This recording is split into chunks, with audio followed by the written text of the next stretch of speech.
भगवान श्री राधा माधव की महती कृपा ऐसा कहो या परम पूज्य बाबूजी बाबा मैया की महती कृपा, एक ही बात है। महजनों की, भगवतजनों की महती कृपा से ही ऐसे सुंदर शुभ क्षण प्राप्त होते हैं जिसमें हम लोग भगवत चर्चा करें। चर्चा का विषय बाबा का प्रीतम काव्य, रस काव्य। इस रस काव्य के माध्यम से भगवान श्री राधा माधव की रसार्चना करने के उद्देश्य से हम बैठ करके चर्चा कर रहे हैं। काव्य की सर्वप्रथम वंदना मातृवंदना।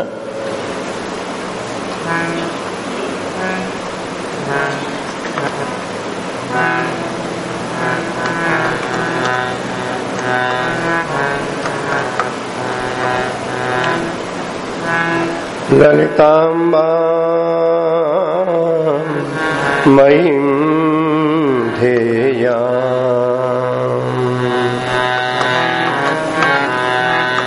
रामदत्ता पदाभिना आत्मस्वरूपिणीं साध्वीं वन्देऽहं धर्ममातरम् कृष्णस्वरूपिणीं वन्दे हनुमत्गुप्तसन्ततिं नित्यां धर्मस्वस्वारं वै मञ्जुश्यामां सहोदरां मञ्जुश्यामां सहोदरां।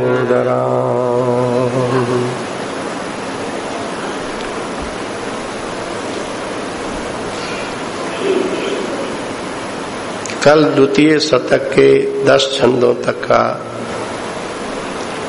पाठ किया गया। आज 111 शतक से पाठ प्रारंभ हो रहा है। लाडली राधा अपनी सखियों के साथ माता पिता से आज्ञा लेकर के इस सुंदरी वन से पुष्प चयन करने के लिए चली। द्रुत गति से चली। जहां जा रही है उस वन का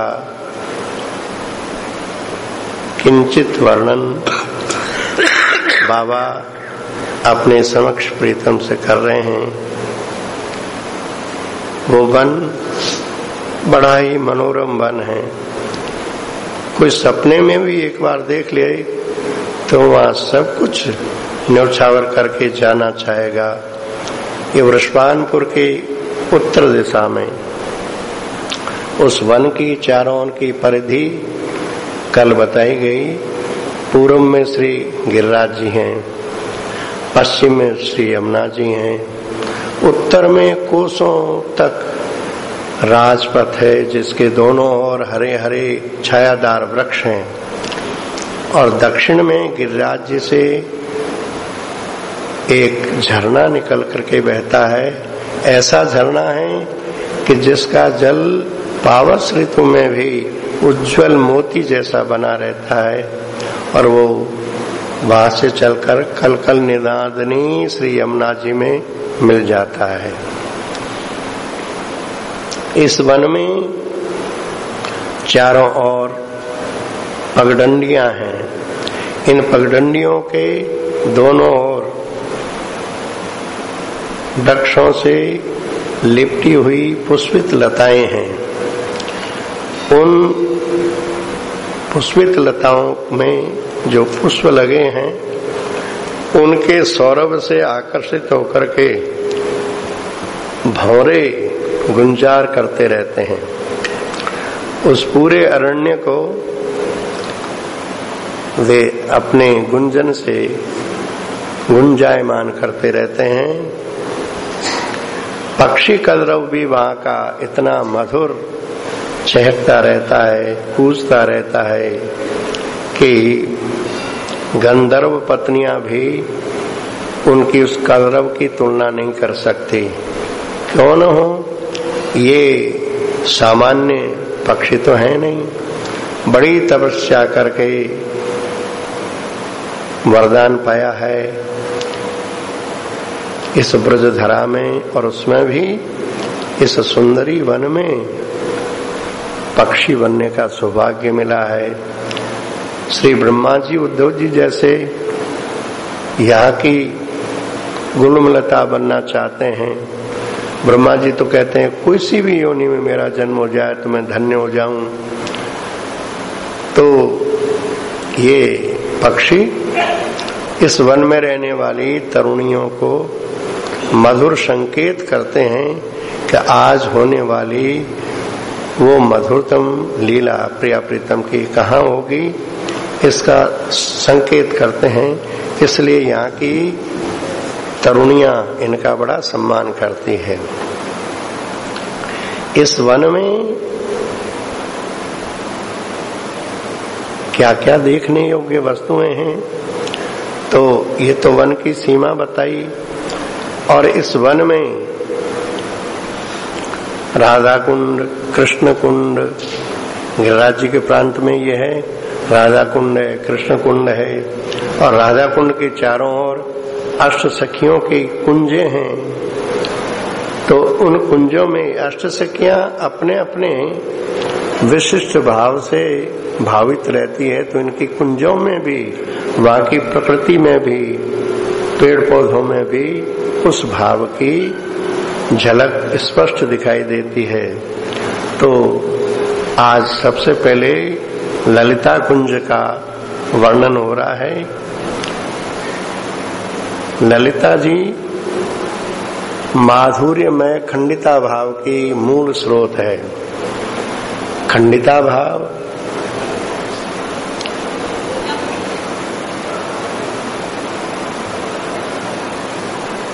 प्रीतम के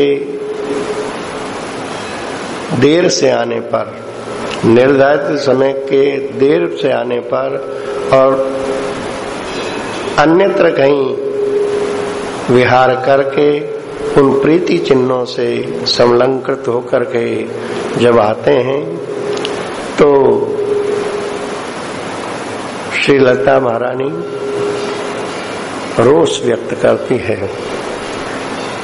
ये रोष हम लोग नहीं समझ पाएंगे कि ये क्या रूठना क्या अर्थ रखता है, क्योंकि वहां की प्रत्येक लीला मधुमयी लीला है। इस रूठने में भी क्या स्वारस्य है। देखो, इस कुंज में जो वर्णन है, जिस प्रकृति का वर्णन है, जैसे नीम के पेड़ पर गिलोय लता फैली हुई है।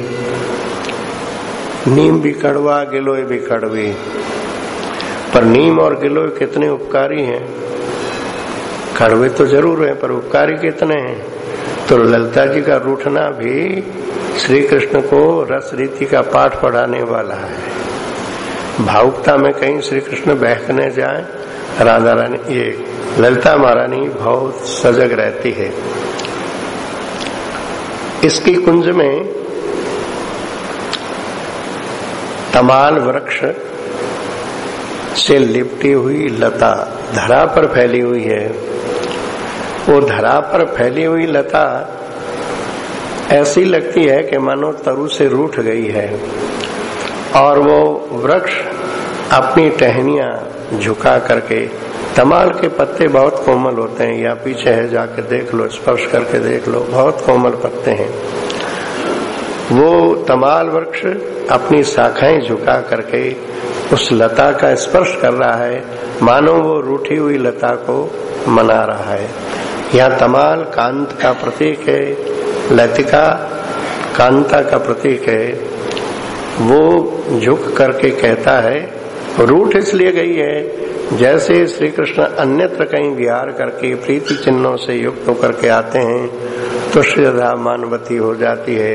यहाँ ये वृक्ष के माध्यम के ओट से कहा जा रहा है कि वो लता इसलिए लूट रही है कि लता में शशि सुमनावली जैसे चंद्रमा की किरणों की आभा जैसे पुष्प लगे हैं और उन पुष्पों की प्रतिछाया वृक्ष के तने पे पड़ रही है। तो लता को ऐसा अनुभव हो रहा है कि इस तमाल ने किसी अन्य को अपने हृदय में बसा रखा है, इसी से मानवती हो जाती है। तो वो तमाल वृक्ष अनुनय विनय करके समझाना चाह रहा है कि देखो ये तुम्हारी प्रेमिल आंखों का भ्रम है, तुम्हारी प्रतिछाया मेरे हृदय में है, अन्य कोई नहीं है। ये खंडिता भाव का एक संकेत। दूसरा बताते हैं कि वहां नीम पर गिलोय की लता चढ़ी हुई है, शंखालू वल्लरियां हैं, करील के टेंटी के वृक्षों के पास एक श्यामा तृण राशि है। ये प्राय करील वृक्षों के पास होती है, देखा है हमने श्यामल तृण राशि। श्री ललिता कुंज में कामनी लता प्रजापति की शिकायत वन देवी से कर रही है। कामनी लता दिन में फूलती है और बड़ी सुंदर उसकी महक है। तो वन देवी से प्रजापति की अर्थात तितली की शिकायत कर रही है कि मेरा कांत वन में जहां तहां घूमता रहता है, मेरे पास नहीं आता। इसी तरह से सायंकाल में रजनीगंधा पुष्पित होता है तो वो गंधवाह से पवन से शिकायत करता है, और कुमुदनी रात में खिलती है, वो कुमुदनी जो है चंद्रमा से शिकायत करती है कि देखो मेरी सरसता, कोमलता, सुगंध सब कुछ है, पर वो भ्रमर किसी कमल को उसमें सुख से सोया हुआ है। ये सारा संकेत खंडिता भाव को, खिन्नता को प्रदर्शित कर रहा है। इनके कुंज में ये जितनी प्रकृति है वो खंडिता भाव लिए हुए हैं। सूर्यमुखी लता सूर्य के प्रति अपनी व्यथा निवेदित कर रही है।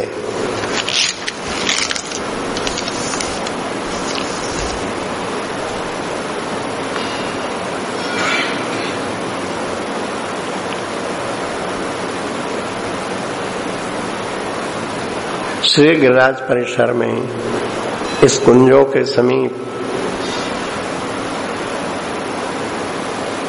मानसी गंगा है। इसको गंगा जी की तुलना दी जाती है।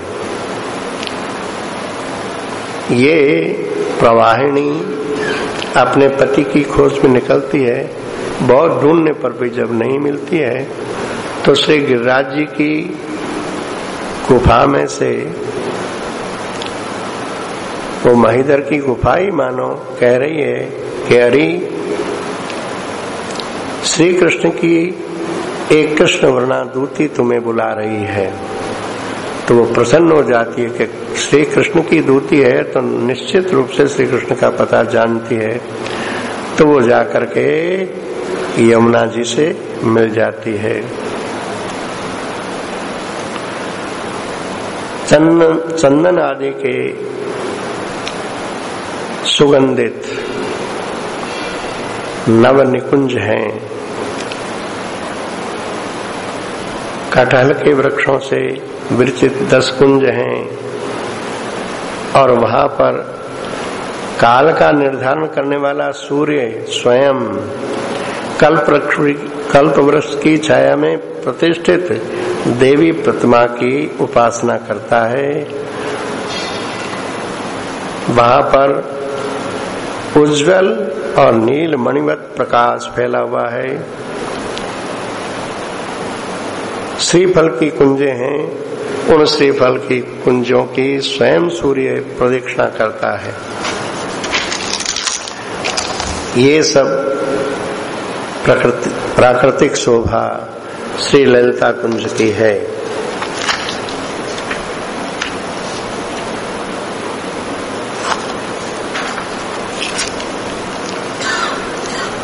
तरू से रूठी सी लता जहां अवनी पर फूली है प्रियतम, गा लीजिए।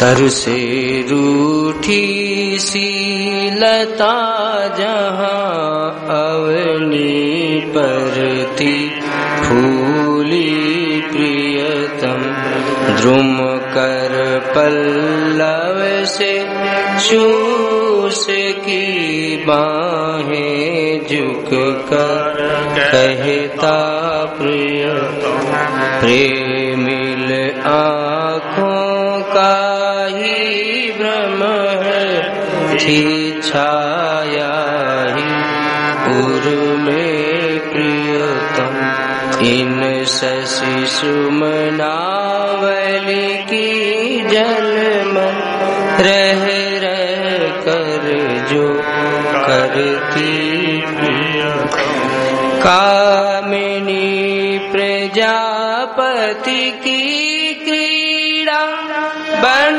देवी से कहती प्रियतम, रजनी गंधा अपना अनुभव सुचि गंधवाह से, हे प्रियतम थी बात कुमुदिनी बतलाती हिम कर से उस अली की प्रियतम, जो मत हुआ बंद कर सुख से था सुप्त कोश में, हे प्रियतम अमला प्रवाहिणी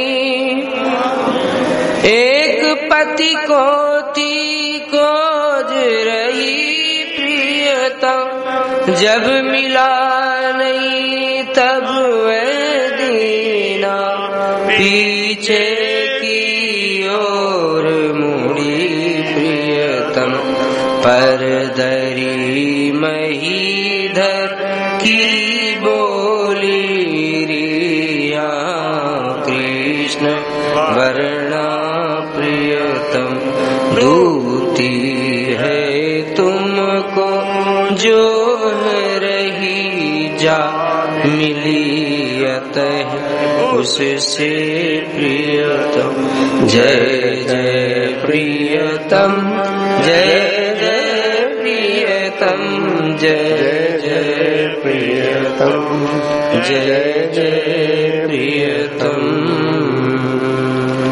यत्र उज्ज्वल सत्वमयी अमृता निम्बम समालिस्य प्रसरते, वटम शंखालु इत्याख्या वल्लरी, करीणाम मूल देशे श्यामाक तृणराशि, सूर्यमुखी स्वात्मवृतम अंशुमालिनम प्रतिविज्ञापयति, चंदनादि नवतरु निर्मित नवनिकुंजावली, पनसादि 10 वृक्षैर विरचित 10 कुंज पंक्ति, यत्र काल रूपो रविरपि कल्पद्रुमस्य छायायां प्रतिष्ठिताया देवी प्रतिमायाः पादपीठ मुपाश्रितो वर्तते, तस्य उज्ज्वल नील मणि प्रकाशदानम श्रीफल कुंजम प्रति प्रदक्षिणात्वा चरणं च। ये है श्री ललिता कुंज की झांकी। श्री ललिता जी खंडिता भाव की मूल स्रोत होने के नाते अब इस भाव पर बहुत कुछ ग्रंथों में वर्णित है, यहाँ संकेत मात्र है। खंडिता भाव बाबा को बहुत प्रिय लगता था, क्योंकि इसमें ऊपर से तो रूठना है, भीतर से बहुत ही एक विशेष ध्यान देने की बात है कि इन 8 कुंजों में अधिकांश यही वर्णन है कि ये प्रतीक्षारत सखियाएं किसी न किसी बात को लेकर के खिन्नता का अनुभव कर रही है, परंतु उस खिन्नता में भी एक अत्यंत ही निगूढ़ भाव इनका ये है कि श्री कृष्ण जो भी करें पर हमारे केवल वही हैं, हमारे केवल वही हैं, हम सर्वथा उनकी हैं। इस समर्पणमयी भाव दशा के कारण ही इनके अंदर ये जो भावनाएं उभरती है, उनका बड़ा सुंदर सरस चित्रण है। अब विशाखा जी जो हैं, ये स्वाधीन भृत्रिका भाव की मूल स्रोत हैं। स्वाधीन भृत्रिका का अर्थ होता है जिसका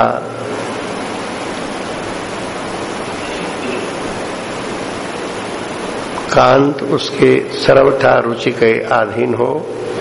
पूज्य बाबा कहते थे हमारे पास कोई और सिद्धि है या नहीं हम जो नहीं जानते, पर श्री कृष्ण हमारी मुट्ठी में है, श्री कृष्ण हमारी मुट्ठी में, यही है स्वाधीन भृत्रिका भाव। इन 8 सखियों की कुंजें जो हैं वे भी श्री राधा कुंड के चारों ओर विशेष दिशाओं में हैं। श्री ललिता जी की कुंज उत्तर दिशा में है, तो विशाखा जी की ईशान कोण में। बाबा की कुटिया में पहले जब बाबा उपासना में बैठते थे तो अपनी कुटिया के ईशान कोण में ही उनकी उपासना की चौकी लगी रहती थी, पूजा ईशान कोण में ही होती थी, क्योंकि बाबा श्री विशाखा भाव से ही, स्वाधीन भृत्रिका भाव से ही इस महाभाव सरोवर में डुबकी लगाए। उसमें लगाने के बाद तो फिर कुछ शेष बचा नहीं। सांप की कैंचुली का उदाहरण देते थे कि सांप जब कैंचुली छोड़ देता है तो कैंचुली में सांप दिखाई देता है पर सांप है नहीं। ऐसे ही इस परम समर्पण में भावों की उपासना करते करते बाबा को जब श्री कृष्ण ने सर्वथा राधा भाव में डुबो दिया, तब फिर बाबा को बाबापने की स्मृति सर्वथा नहीं रही। फिर तो वो विनोद में कभी कभी कह देते थे, क्या अर्ज करूं जबकि भिखारी हूं मैं, कैसे कह दूं निकुंज बिहारी हूं मैं, यह जरूर है असरे फजंदे नंद, नकाब पोस वृषभान दुलारी हूं मैं। ऐसे कई वाक्य हैं उनके। तो ये विशाखा भाव की जो कुंज की प्रकृति है वो भी कैसी है कि वहां पर अगस्त्य के, सहजन के, अशोक के, कसनार के वृक्ष लगे हुए हैं और उन वृक्षों में गुच्छे के गुच्छे पुष्पों के लगे हुए हैं और थल पद्म भी हैं। जल में कमल खिलता है, कुछ थल पद्म भी होते हैं, वो भी वहां पर हैं। वहां की सारी धरित्री ऐसी फूली फूली सी दिखाई दे रही है। विशाखा जी के कुंज में पारिजात के वृक्ष भी बहुत हैं, तो पारिजात के पुष्प जब खिलते हैं तो बिना हिलाए वो अपने आप झड़ते रहते हैं। उनका झरना ऐसा लगता है कि ये पारिजात रूपी नायक अवनी रूपी कांता का सुंदर श्रृंगार कर रहा है। तो बोले जिस निकुंज में वृक्षों में भी स्वाभाविक बल्ली दासत्व है, इन लतिकाओं का अनुसरण कर रहे हैं वृक्ष भी। जहां पर फलों का राजा आम होता है ना, रसाल, इस आम के वृक्ष हैं। बीजपुर की पंक्तियां हैं, कदली वन है, दाड़िम निकुंज है और खेलने की, गेंद खेलने की स्थली है। मणि में विश्राम घर है, खेल के बाद विश्राम आवश्यक है। ऐसी प्रकृति कुस्मित कसनार अगस्त्य तथा सहजिन अशोक के हे प्रियतम, गुच्छों से थे सुंदर उरोज भूषित थल पद्मा के प्रियतम। धरणी के वक्षस्थल पर था वे पारिजात लिखता प्रियतम, कुछ चित्र विचित्र मनोहर विदुथा देख मुग्ध जिसको प्रियतम। यत्र वृक्षाणाम निसर्गत है एवं बल्लीदासत्व चरणम, आम्र निकुंजावली बीजपूर कुंज भक्ति, कदली वनम ताड़िम निकुंजावली, कंदुक क्रीड़ास्थली, मणिमय विश्राम गृहम। कुस्मित कचनार अगस्त्य, इसका पाठ कर लें। एक छंद का 123। कुसुमित कचनार अगस्त्य तथा सही जन अशोक के हे प्रियतम, गुच्छों से थे सुंदर रोज भूषित थल पद्मा के प्रियतम। धरणी के स्थल पर था वह पारिजात लिखता प्रियतम, कुछ चित्र विचित्र मनोहर से था देख मुख जिसको प्रियतम। जय जय प्रियतम, जय जय जय प्रियतम, जय जय प्रियतम।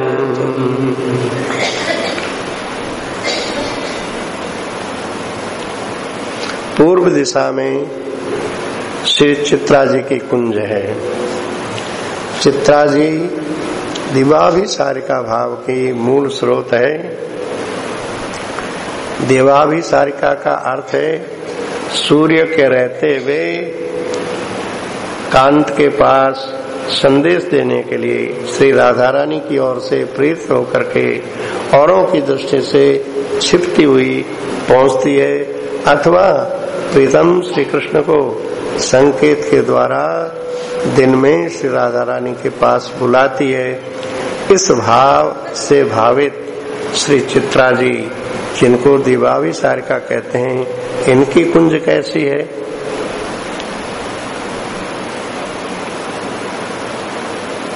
लजवंती करती थी छिपकर अभिसार तरणी रहते प्रियतम।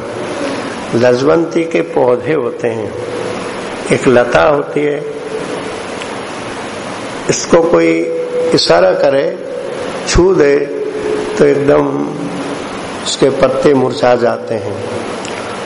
वहां से हटने पर फिर वो धीरे धीरे, तो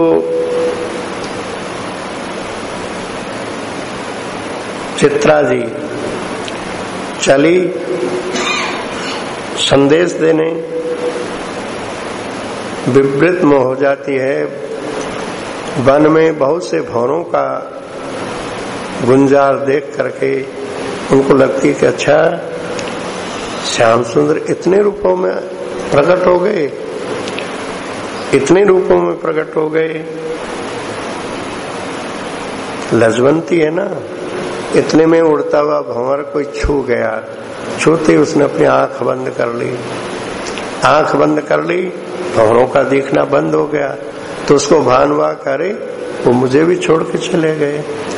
ये संकेत है इन लजवंती और भंवरों के माध्यम से कि श्री चित्रा जी का दायित्व कितना, जैसे होता है ना सीआईडी विभाग, इस तरह से उनको काम भी करना है और छुप के करना है। और कहीं जरा सा भी उसका प्रकाश हो जाए तो संकुचित हो जाती है। शतपत्र वनम तुलसी काननम, शतपत्र वनम 100 दलों वाला कमल, तुलसी काननम दुर्वा क्षेत्रम पूग पंक्ति तारावली खरजूर श्रेणी कर्णिकार वनम। छंद 131 को गा लीजिए। लजवंती करती थी छिपकर, लजवंती करती थी छिपकर, अभिसार तरन रहते प्रियतम, मधुपावलिका उड़े नालक कर, थी भ्रमित हुई उससे प्रियतम। है एक नहीं सतलज बने मेरे प्राणाधिक वे प्रियतम, मूंदी उसने जब आंख लगा वे छोड़ गए मुझको प्रियतम। जय जय प्रियतम, जय जय प्रियतम, जय जय प्रियतम, जय जय प्रियतम। अब इंदुलेखा जी का कुंज। इंदुलेखा जी प्रोषित पथिका भाव की मूल स्रोत है। प्रोषित पथिका भाव का अर्थ है जिसका कांत प्रदेश चला गया हो और वो आने की बाट देख रही हो, सजल नैना है, प्रतीक्षारत है और साथ ही साथ उस प्रतीक्षा में निराशा भी है। उन कुंद बहन के गालों पर थे कणन ओस के वे प्रियतम, मैं अंग सजा कर ये अपना ठगती हूँ अपने को प्रियतम। वे आएंगे है सपना ही ये टूटेगा क्षण में प्रियतम, है प्रेम दम्भ मेरा वह थी इस चिंता से रोती प्रियतम। शरद ऋतु में कुंद पुष्प खिलते हैं और कुंद पुष्पों पर प्रातः काल के समय ओस के कण बूंद बूंद लगे रहते हैं। मानो ये संकेत करते हैं इंदुलेखा बहन के आंखों में आंसू हैं और वो जैसे पुष्प खिले हुए बड़े कुंद पुष्प बड़े सुंदर होते हैं, ऐसे ही श्री कुंदलता अपने को सजा कर ये अनुभव कर रही है कि मेरा सजाना व्यर्थ है, क्योंकि वे कब आएंगे नहीं आएंगे कोई प्रतीक्षा करते करते निराशा की ओर उसका प्रति जाने लगती है। वो कहती है सजाना व्यर्थ है, ये जो मैं प्रेम प्रदर्शित कर रही हूँ ये केवल मेरा दम्भ है, सच्चा प्रेम होता तो वो क्यों नहीं आते। इस चिंता से वो रोती है, बिलखती है। ये प्रोषित पथिका भाव का स्वभाव। इन 8 सखियों के भाव में एक चीज सब में दिखाई पड़ेगी, अत्यंत उत्कंठा से प्रतीक्षा है और किसी की प्रतीक्षा आशाओन्मुखी है और किसी की अस्तोन्मुखी है। किसी को तो नहीं अवश्य आएंगे और किसी को लगे पता नहीं आएंगे कि नहीं आएंगे, इस विषाद से ग्रसित है। आम्रात कावली तिंतड़ी वनम करौंदाख्या द्रुमा दमनक वनम वैजयंती काननम सिंस प्राश्रेणी उत्पल वनम।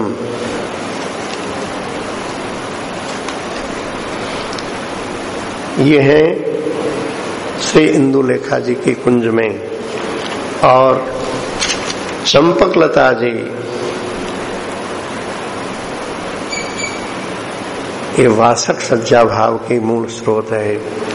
वासक सज्जा जो नायिका प्रिय के आगमन की आशा में अपने को और अपनी कुंज को, साज सज्जा को सुसज्जित करती है, उसको वासक सज्जा भाव कहते हैं।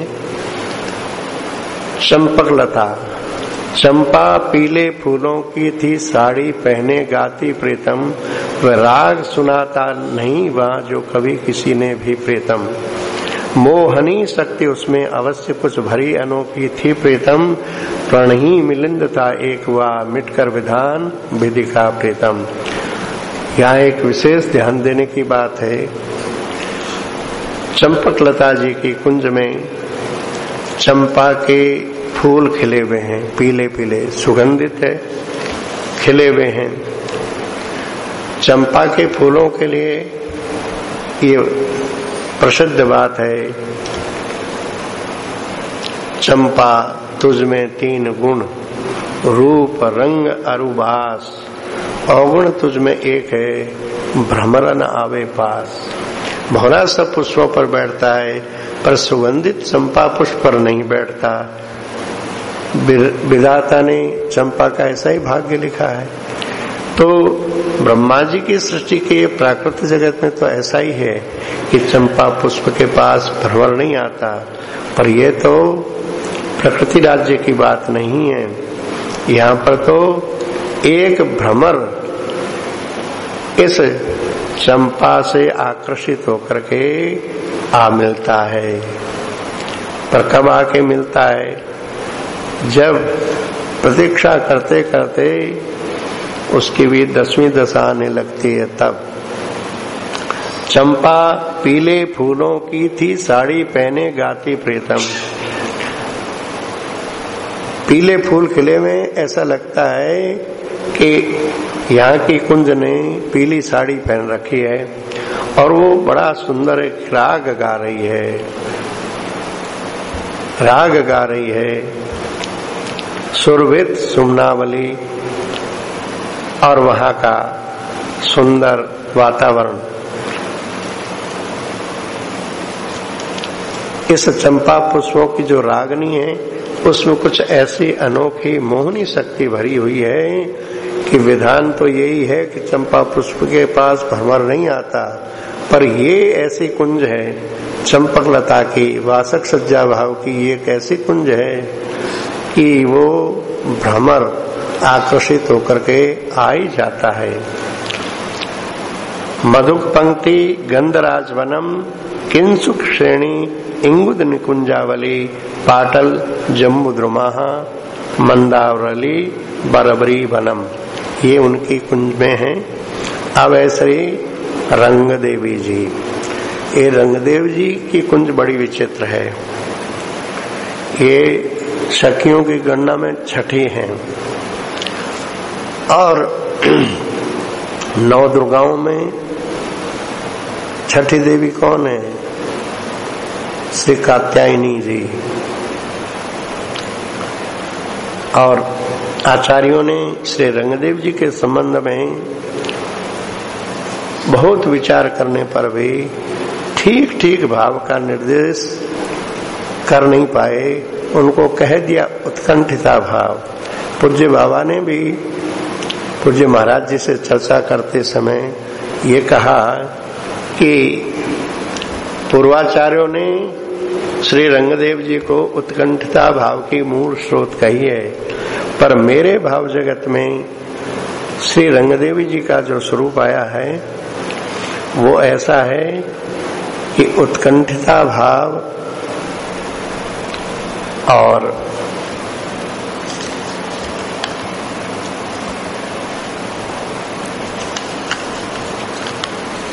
विप्रलब्धा भाव, इन दोनों भावों में, उत्कंठिता भाव में श्री रंगदेव जी प्रतीक्षा कर रही है बिल्कुल सुदृढ़ आशा के साथ, पर उस सुदृढ़ आस्था के साथ साथ विलंब होता देखती है तो निराशा भी होती है। आशा निराशा होने पर भी आशा का पलड़ा ही भारी रहता है। परंतु ये जो श्री तुंग विद्या जी हैं, ये विप्रलब्धा भाव है, ये भी प्रतीक्षा करती हैं, और प्रतीक्षा करते करते ये निराशा की ओर चली जाती है। तो बाबा कहते हैं कि विप्रलब्धा भाव और उत्कंठिता भाव का जो मिलन बिंदु है, उसका प्रतीक है श्री रंगदेवी जी। पर इसके लिए अलग से मैं कोई शब्द संबोधित नहीं कर सका, इसलिए पूर्वाचार्यों की जैसी धारणा है वही प्रीतम काव्य में उन्होंने कह दिया। तो ये श्री रंगदेव जी की कुंज में थी रंग बिरंगे वर्णों में मल्लिका खिली ऐसी प्रीतम, जो लुप्त बुद्धि कर देती थी नभ में उड़ते मुनि की प्रीतम। अरे उनकी तो बात दूर, मोहित पालक वे था उनका प्रीतम, ऐसा कि आज तक हाल नहीं कोई बतला पाया प्रीतम। इस छंद में ये कहा जा रहा है कि श्री रंगदेवी जी के भाव का ठीक ठीक निरूपण आज तक कोई कर ही नहीं पाया। इतनी ये रहस्यात्मक है, इसलिए कुछ आचार्यों ने इनको सर्वप्रथम प्रमुख सखी का रूप में माना है। जैसे से निम्बार्क संप्रदाय में श्री रंगदेवी जी की सबसे पहले वंदना की है, क्योंकि अपने भाव के कारण ये इतनी श्री राधा रानी की अंतरंगा है। और एक बात और है, सब बातें मंच पे बैठ के कहने की नहीं होती। उपासक जो होते हैं वो उपासना करते करते उन सूक्ष्म भावों में प्रवेश करते हैं। उपासना के माध्यम से बाबा ने श्री रंगदेव जी, ये सारी सखियां श्री जी की कायबू है और श्री जी के अंग प्रत्यंग में इनका निवास है। ये श्री रंगदेव जी श्री जी की कटी मेखला में ही इनकी नित्य स्थिति है।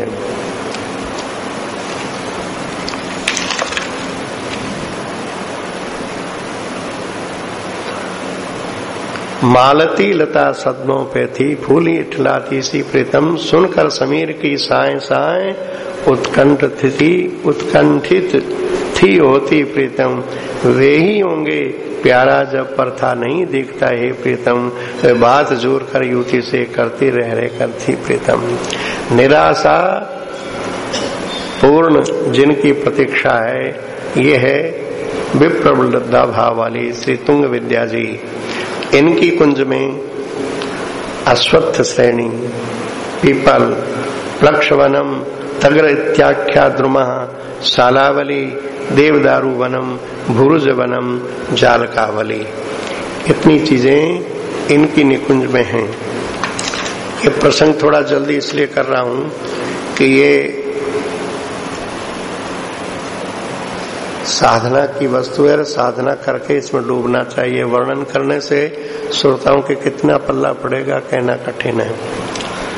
श्री सुदेवी जी, सुदेव जी कलहंतरिता भाव की मूल स्रोत है।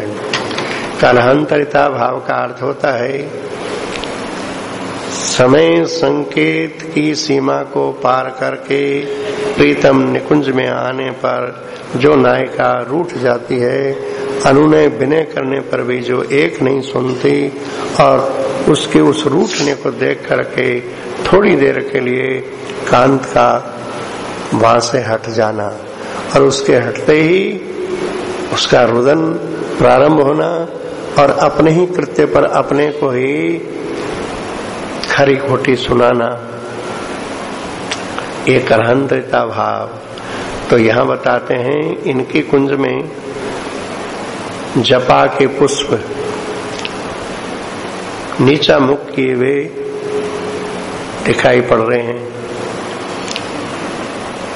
पास में ही तमाल का वृक्ष है, पूर्वैया हवा चल रही है। पूर्वैया हवा से चालित होकर के तमाल वृक्ष की शाखाएं बार बार जपा पुष्प के पास आती हैं। पर वो नीचे नजर किए हुए हैं, मानो ये संकेत दिया जा रहा है कि कांता इतनी अधिक मानवती हो गई है कि कांत रूपी तमार वृक्ष बार बार मनाने की चेष्टा करता है, नहीं मानती। तो पूर्वया हवा से जो हवा दिन भर तो चली, सायंकाल होते होते हवा शांत हो गई तो शाखाएं हिलनी बंद हो गई। हिलनी बंद हो गई तो इस जपा कुसुम रूपी कांता को लगा कि वे चले गए तो फिर वो विकल हो जाती है। इस प्रकार की इनकी कुंज की प्रकृति है। इसमें उदुम्बर पंक्ति, बद्री वनम, वानीर निकुंजावली, वेणु वनम, अर्जुन समूह है। और यत्र अशेषोद्भुज जातीय प्राणिनाम सन्निवेश यथावसरम यथास्थानम आविर्भाव तिरुभावस्य। इनकी निकुंज में जितने भी उद्भिज प्राणी हैं, जमीन में से निकलने वाले सारी वृक्षावली, पौधे, लताएं, वे सभी हैं। वो सभी समय पर कभी प्रकट होती है, कभी तिरोहित हो जाती है। ऐसी ये 8 कुंजें। इन 8 कुंजों में फिर से स्मरण कर लें। उत्तर में श्री ललिता जी, ईशान कोण में श्री विशाखा जी, पूर्व में श्री चित्रा जी, और अग्नि कोण में इंदुलेखा जी, पश्चिम में चंपकलता जी, और नैऋत्य कोण में श्री रंग देवी जी, और पश्चिम में तुंग विद्या जी, और वायव्य कोण में श्री सुदेवी जी। ये 8 कुंजें श्री राधा कुंड के चारों ओर हैं। अब राधा कुंड कैसा है? राधा कुंड के चारों ओर तो ये 8 कुंजें हैं, पर राधा कुंड कैसा है? तो अब राधा कुंड श्री राधा रानी का ही स्वरूप है। और राधा कुंड के जल में जो लहरें उठ रही हैं, उन लहरों को सखी सहचरियां मान करके, और उसमें एक हंस और हंसनी तैर रहे हैं, उनको प्रिया प्रीतम मान करके, और वो हंस हंसनी के प्रति इस लहरों के द्वारा जो अर्चन हो रहा है उसका वर्णन कर रहा है।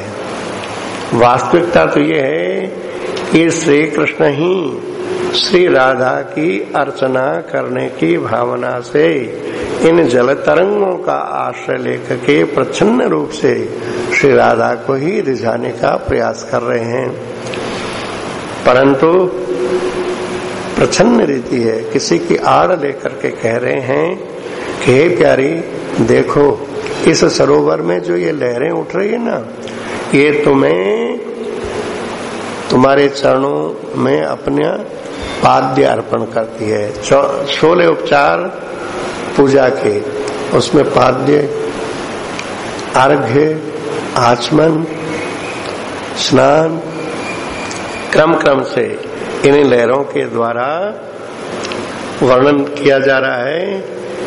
और कह रहे हैं कि इस सरोवर में जो चारों तरफ वृक्ष लगे हैं, उनसे जो गुच्छे के गुच्छे पुष्प झड़ते हैं, उन गुच्छों से ये तुम्हारा आभूषण पहनाती है।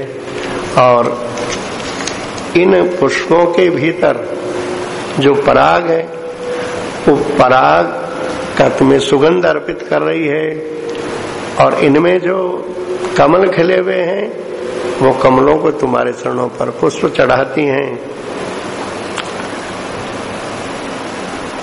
सरोवर पर सूर्य नारायण की किरणें पड़ती है तो जल थोड़ा सा उष्ण होकर के उसकी भाप उड़ती है, तो मानो ये तुम्हें धूप दे रही है।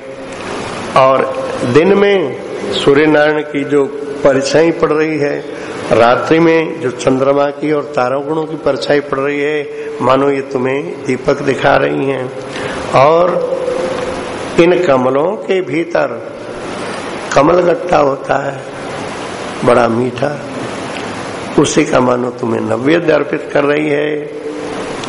और फिर स्वच्छ जल से तुम्हारा आचमन करा, नैवेद्य के बाद आचमन करा नहीं है। और देखो इसमें जो लाल लाल कमल पुष्प हैं, उन लाल कमल पुष्पों से तुम्हारे को मानो तांबूल अर्पित कर रही है। और फिर लहरों का उठना और गिरना, ये क्या है? तुम्हारा तर्पण हो रहा है और उठने गिरने में जो लहरों का शब्द होता है, किरणों से टकराती है, तो मानो ये तुम्हारा मधुर स्तवन कर रही है। ये लहरें चारों ओर घूम घूम करके फिर आती है, घूम घूम करके फिर आती है। ये क्या कर रही है? ये तुम्हारी परिक्रमा कर रही है, प्रणाम कर रही है। तो देखो ना, हे प्रियतमे, इनकी अर्चना कितनी रहस्यपूर्ण है। बाहर से तो दिखता है कि सरोवर लहरा रहा है, पर ये केवल लहरा नहीं रहा है। ऐसा हंस हंसनी के प्रति सुना रहा है। तो हंसनी इस आख्यान को सुन करके बहुत प्रसन्न होती है। प्रसन्न होकर के हंस के ऊपर अपनी गर्दन झुका देती है। अब हंस और हंसनी प्रसन्न चित्त से सरोवर के जल में डुबकी लगा लेते हैं। डुबकी लगा लेते हैं तो वहां जल में कुछ विहंगी जल पक्षी, तो यहाँ पर बाबा ने विहंगी शब्द दिया, विहंग नहीं कहा। यानी इनमें जिनका पुरुष वपु है उनका नाम यहाँ नहीं है, जिनका स्त्री वपु है उन्हीं का नाम दिया है कि ये उस ऊपर जल के टोह लगा करके के भी भीतर कहाँ होंगे, टोह लगा करके ऊपर तैरती है। और इस तैरने में भीतर जो डुबके हैं हंस और हंसनी, उनमें क्या दाव पेच चल रहे हैं। कहीं तो ये उनके दाव पेचों को पकड़ पाती है, कहीं नहीं पकड़ पाती है। खोज करने वालों को कभी सफलता मिलती है, कभी नहीं मिलती है। इस प्रकार से ये हंस हंसनी से जो गाथा सुना रहा था, वो गाथा सुनाते सुनाते उसके चित्रण की तूलिका अब कृष्ण कुंड के वर्णन में उधर ध्यान चला गया। अतः इस राधा कुंड के इन छंदों का गायन कर लें। छंद संख्या 179।